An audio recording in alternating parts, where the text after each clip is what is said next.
ఒక్కొక్క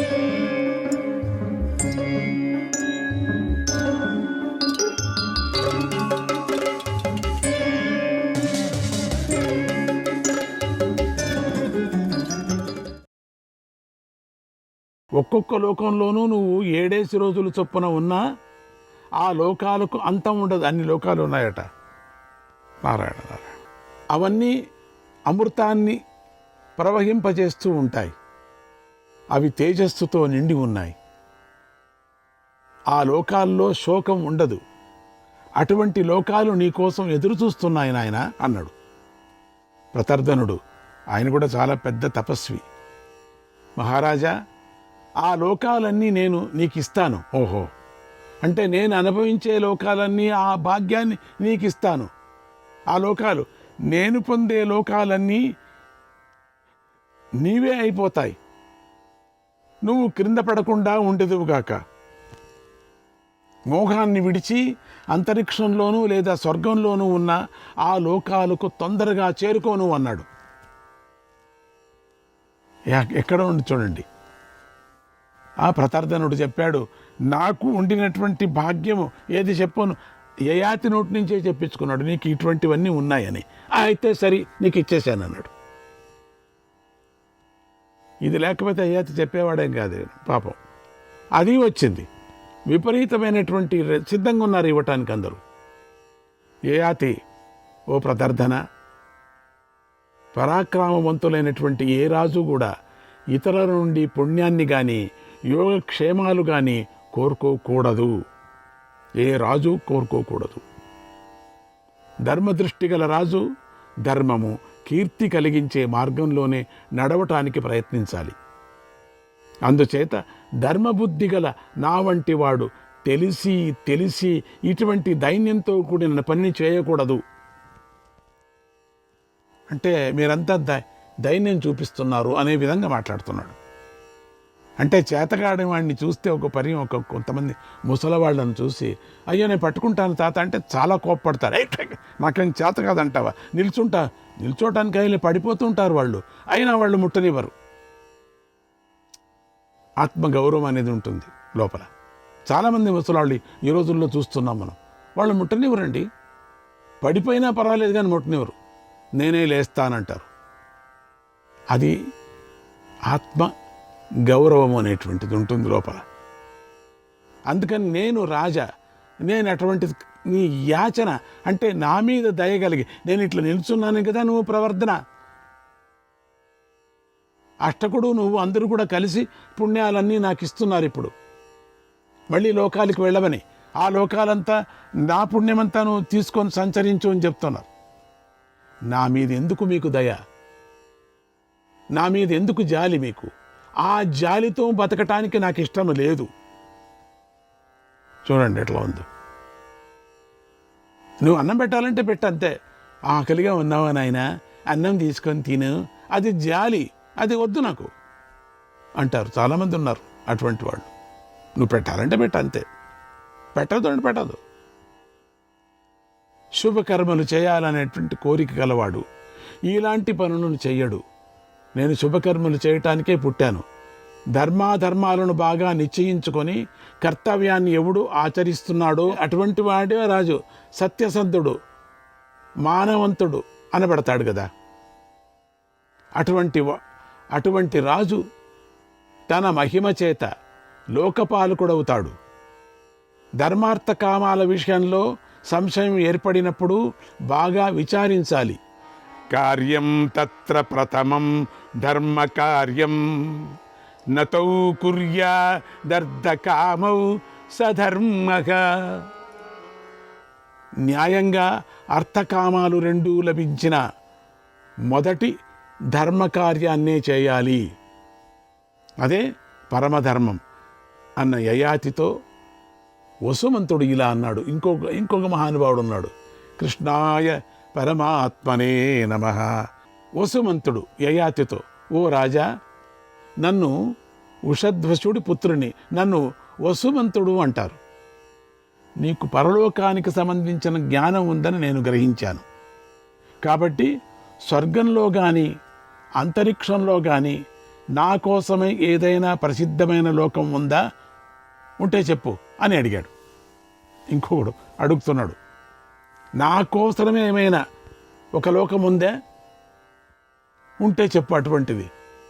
ఈయన మహాతపస్వినే, మంచి, వీళ్ళందరూ యజ్ఞయాగాదులు చేసిన అస్సలు దేనికి ఉపయోగించుకోలేదు. ఈ ఖర్చు బ్యాంకులో అంత పడింది.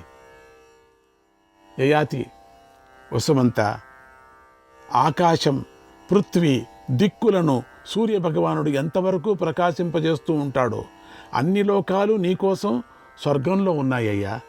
నశించకుండా స్థిరంగా ఉన్న ఆ లోకాలు నీకోసమే ఎదురు చూస్తున్నాయన్నాడు. ఎందుకంటే యయాతి ఇంద్రుడుగా ఉన్నాడు కదా, కదా, అందరిది వ్యవహారం అంతా తెలుసు కదా. అది వాళ్ళ కంటపడే వాళ్ళే పుణ్యాత్మలే కంటపడతారు కదా, పాపాత్మలు పడరు కదా. వీళ్ళందరూ భాగ్యవంతులు, తపస్వంతులు, జ్ఞానవంతులు, అందుకని కంటపడ్డారు. అన్ని లోకాలు నీకోసం కాసుకోందయ్యా. అప్పుడు వసుమంతుడు అంటున్నాడు, మహారాజా, ఆ లోకాలన్నీ నీకు ఇస్తాను, నా భాగ్యమంతా నీకు ఇస్తున్నా, నువ్వు క్రింద పడకుండా ఉండేదువుగాక. నా లోకాలన్నీ నీకు సంబంధించినవి అయిపోతాయి, అంతే, నీకే ఇచ్చేశాను, ఇంకంత నువ్వు వెళ్ళిపోవచ్చు. కనుక ఓ బుద్ధిమంతుడా, ప్రతిగ్రహం చేయటం దోషంగా భావిస్తే ఒక గడ్డి పరకను నాకిచ్చి ఆ లోకాలను నువ్వు కొనుక్కో అన్నాడు. ఒక గడ్డి పరచ నాకివ్వు, నీ చేతికి ఒక గడ్డి పరిచి ఇస్తున్నాను, తీసుకో. ఆ గడ్డి పరిచి పూచాయి నాకు ఇవ్వు, అది నేను పెట్టుకుంటాను, నేను కొప్పులో పెట్టుకుంటాను దాన్ని. దాన్ని నువ్వు ఇచ్చినట్టే కదా, నా భాగ్యాన్ని అంతా నీకు నువ్వు కొనుక్కో, నువ్వు ఇచ్చేస్తాను కదా నీకు, ఇంకేముంది. ఆ గడ్డి పూచ నీకు కావాలంటే తింటాను, నాకు కావాలి, నాకు చాలా ఆశగా ఉంది గడ్డిపూచ అని అప్పుడు చెప్తున్నాడు యయాతి. వసుమంతా, నేను ఇలా అసత్యమైన క్రయ విక్రయాలను అమ్మటం కొనటం ఎప్పుడూ నేను చేయలేదు, నా జన్మలో ఎప్పుడూ ఎన్నో 1000 సంవత్సరాలు 2000 సంవత్సరాలు బతికాడు కదా, నేను చేయలేదయ్యా. ఇట్లా గడ్డిపూచి ఇచ్చి కొనుక్కోవటం మోక్షాన్ని నేను చేయలేదయ్యా. ఇది ఏంటయ్యా, ఒకరు జపం చేస్తారంట, వాళ్ళ కోసం ఆ జపం దారబోయేటంటుంట, ఆ జపం చేసిన వాడికి దక్షిణ ఇవ్వటం అంట. ఏంటయ్యా కలియుగం ఇది? జపం చేసేవాడు ఎవరు వాళ్ళ పేరుతో చేస్తున్నారో జపం వాడు కూడా చెయ్యాలి, కానీ అప్పుడే అయ్యేది. చాలామంది వాళ్ళ పేరుతో జపం చేయిస్తారు చాలామంది. ఆ జపం చేసేటువంటి వాళ్ళు ఎవరు అంటే ఒక సద్గురువు కానీ, లేక మనకు సంబంధించినటువంటి ఒక కులగురువు కానీ, అర్చకుడు కానీ చేయాలి, అంతేగాని అందరితో చేయించకూడదు, ఇష్టం వచ్చిన వాళ్ళతో అంతా. అట్లా కొనుక్కోకూడదు కూడా. నేను చెప్పేది కాదయ్యా, వ్యాస భగవానుడు చెప్తున్నాడు ఇక్కడ. అందుకని నేను కపటంగా ఏ వస్తువు తీసుకోలేదు ఇంతవరకు. యయాతి చెప్తున్నారు, ఇక్కడ క్రయ విక్రయాలు కాదు, ఏదో నీళ్లు పోసి జపం ఇస్తున్నానంటే అయిపోతుందా? ఆ జపం ఎంతవరకు చేశావో, ఎట్లా చేశావో, ఇవన్నీ కూడా ఎంక్వైరీ ఉంటుంది తెలుసా. ఇటువంటి నీచమైన పని చేసినట్లు నాకు జ్ఞాపకమే లేదు. నాకు గడ్డిపూచ ఇచ్చి నీ దగ్గర నేను నీ పుణ్యాన్ని, నీ భాగ్యాన్ని, నీకు కలిగేటువంటి లోకాలను నేను తీసుకోవాలన్నా. కొంచెం కోప్పడుతున్నాడు కూడా. ఇంతవరకు సమాధానంగా చెప్పాడు. ఎందుకంటే ఎవరు పడితే వాళ్ళు నిల్చొని ప్రశ్న అడిగితే మాటికి కాలచక్రానికి నేను భయపడతాను. ఇలాంటి పనిని పూర్వం మహాత్ములు ఎవరూ చేయలేదు, అందుచేత నేను ఈ పని చేయనయ్యా, సత్కర్మనే చేయాలనుకుంటున్నాను అన్నాడు. అప్పుడు వసుమంతుడు, మహారాజా, కొనడం నీకు ఇష్టం లేకపోతే నేనే స్వయంగా ఇస్తున్న లోకాలను నువ్వు తీసుకో, నేను ఆ లోకాలకు వెళ్ళను, నువ్వే ఆ లోకాలకు వెళ్ళు అన్నాడు. నేను వెళ్ళను, ఇంకా ఈ రోజు నుంచి వెళ్ళను, అంతే. అప్పుడు అక్కడే ఉన్న శిబి ఆ మాటలు విని యయాతితో ఇలా అన్నాడు.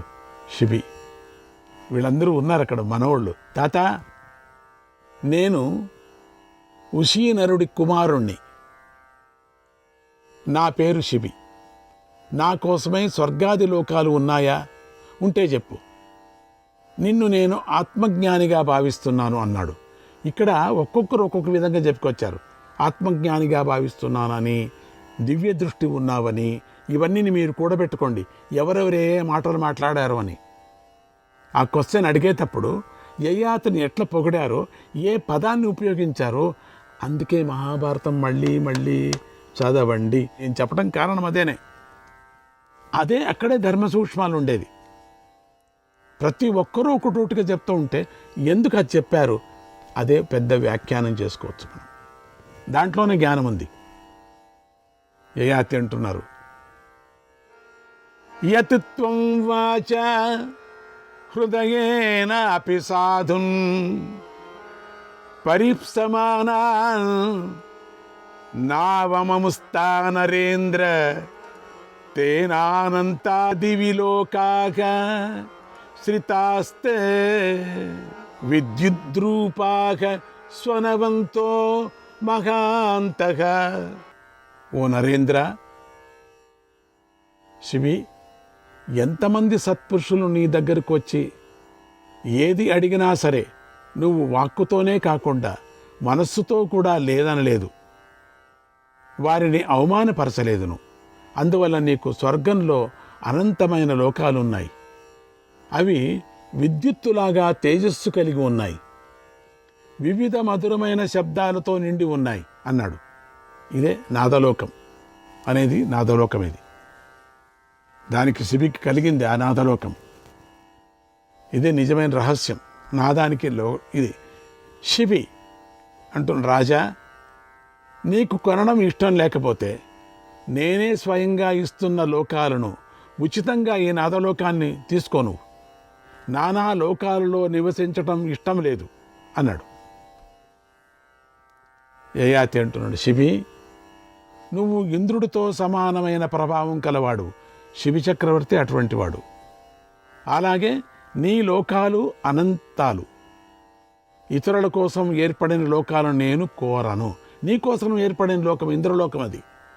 ఆ లోకం నాకెందుకు, నేను కోరను, నేను వెళ్ళను. ఇతరులు ఇచ్చిన లోకాల్లో ఉండి నేను విహరించలేను, ఆనందించలేను. అందువల్ల నువ్వు ఇచ్చిన దాన్ని నేను అంగీకరించను అన్నాడు. అలా అష్టకుడు, ప్రతర్ధనుడు, వసుమంతుడు, శిబి యయాతితో సంభాషించిన తర్వాత మళ్ళీ అష్టకుడు ఇలా అడిగాడు. మళ్ళీ వదలటం లేదు అష్టకుడు. ఓ రాజా, ఓ తాత, రాజా, మహారాజా, మేమందరము వేరువేరుగా నీకై ఇవ్వాలనుకుంటున్న ఈ పుణ్యలోకాలను నువ్వు తీసుకోవటానికి ఇష్టం లేకపోతే మేమందరము కలిసే అన్ని లోకాలను ఇచ్చి మేము భూమిలో పుట్టడానికి సిద్ధంగా ఉన్నామన్నాడు.